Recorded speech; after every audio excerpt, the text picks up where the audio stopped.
Hey guys, and welcome back to my channel. There isn't a day that goes by without drama anymore, and today is no different. Today we're going to be talking about all the tea that Trisha spilled on her new podcast episode.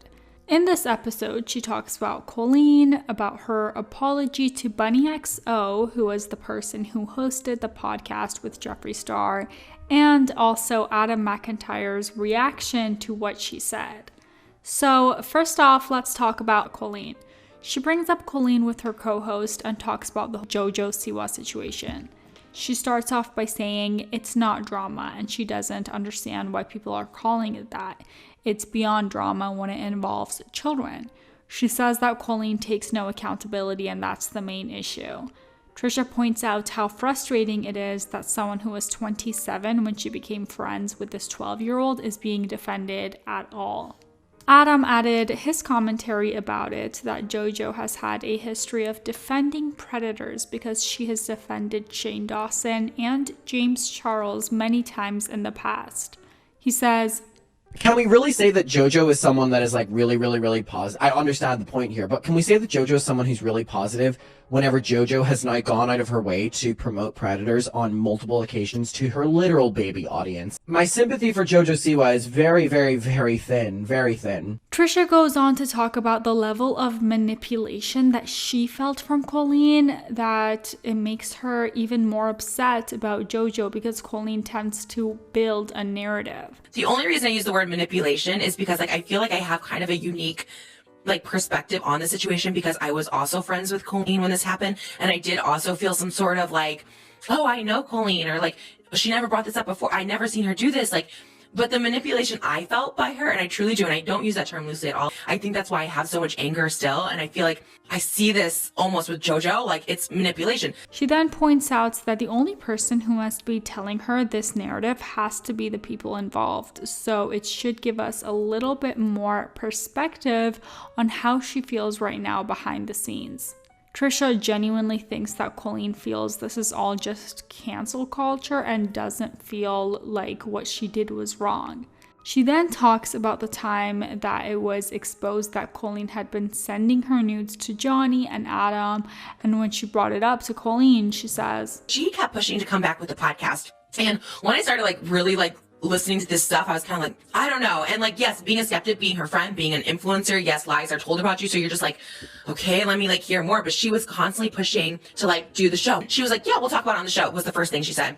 Then she came back a couple weeks later, let's not even talk about it. We'll just come back so we can show them, look, we're friends, this kind of stuff. And I was that's when it started feeling icky to me, because I'm why is she pushing coming back so much when she herself hasn't said anything, wanting me to be the first to put out there to test the waters to see how it goes. Adam commented about this on his stream. Isn't that crazy that Colleen was the one gagging for the podcast with Trisha to continue? Out of those two people, in the most respectful way, I would have thought that it would have been Trisha pushing to do it. So Colleen Ballinger wanted to address the grooming, I'm not even gonna say allegations, the grooming stuff.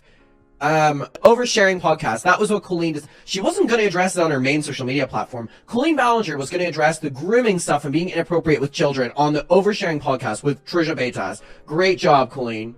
Trisha then comments about when JoJo was spoken about in the Swoop interview with Joshua and the manipulation whenever Joshua and Colleen split, and it was JoJo had to choose sides. So again, it was some sense of loyalty that was built there.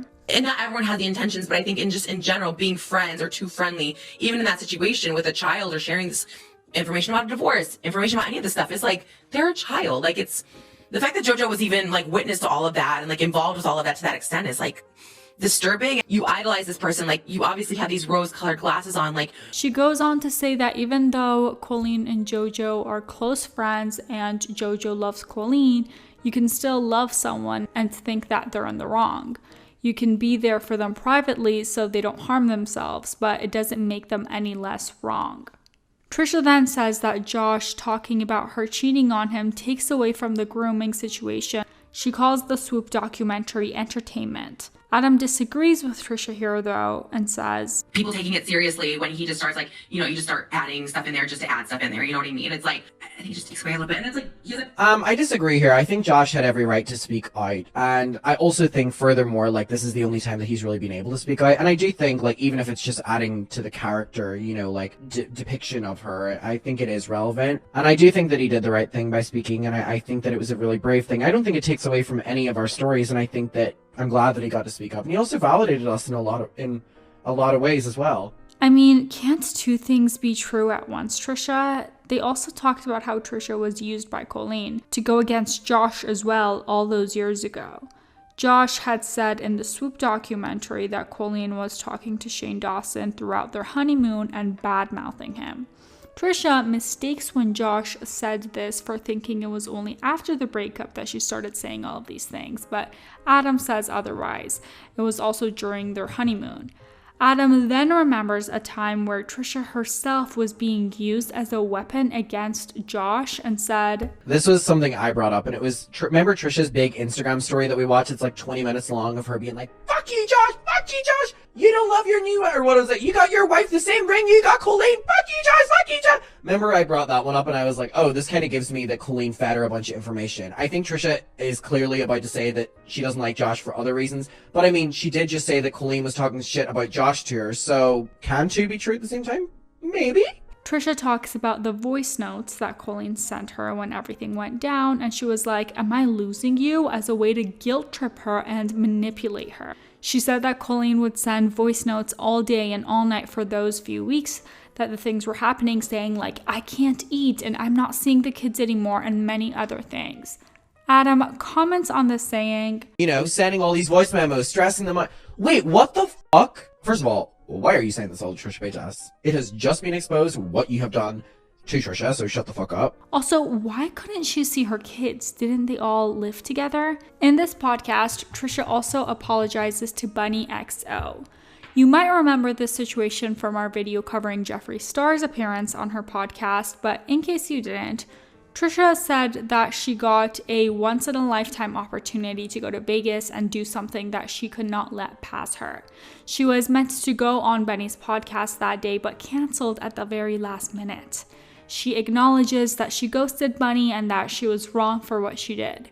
Originally, Trisha says that it is the rudest thing that she's ever done and that there is no excuse for what she did. Trisha adds, we talked on the phone and it's like, we're totally fine, which is like all I needed. But me canceling on her, like literally with a couple hours to go, was awful. And then when we talked, she goes, I sent you the voice memo and you didn't respond. It felt like another slap in the face. And I'm so sorry for that too, because I was like, I got the audio note, and most going to test this when we got back to the room, because we just went to the Donny Osmond concert.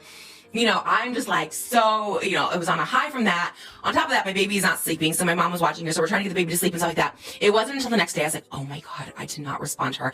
I felt so bad, and now I know how to just handle these situations. I'm so non-confrontational, but like, obviously it's worse to not text back. I'm just not a good communicator, and it was awful, and I so get it.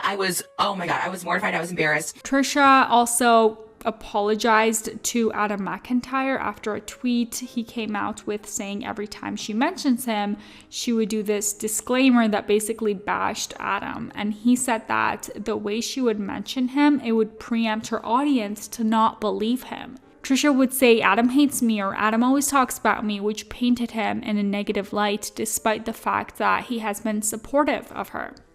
Adam tweeted out, deleted my tweet because Trisha sent a kind email and we will be handling our conflict in this topic privately. Due to the nature of what we both do online, this clearly adds a strain to when we talk about each other, in a topic we are both so involved with. I appreciate Trisha's willingness to explain her POV to me and allowing me to explain mine to her. Also, Trisha talks about the whole Brianna Chickenfry situation that happened last week.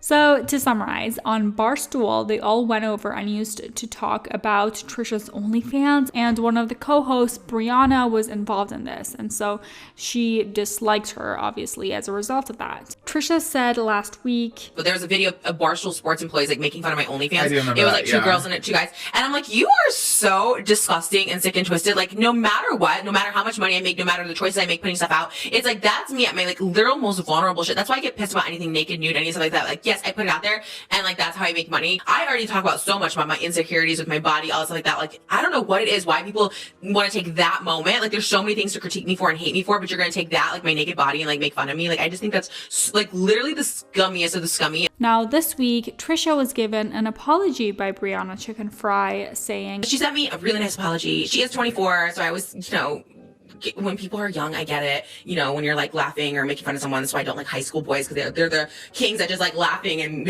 whatever. So she sent me an apology, and she was, I genuinely didn't mean it to be mean. Like, I thought it was supposed to be a funny house tour and all stuff like that. I take it as a sincere apology. I think that's very sweet. She could have to write back or whatever. But anyway, guys, that is all the tea for now. As always, feel free to leave this video a thumbs up and subscribe to this channel.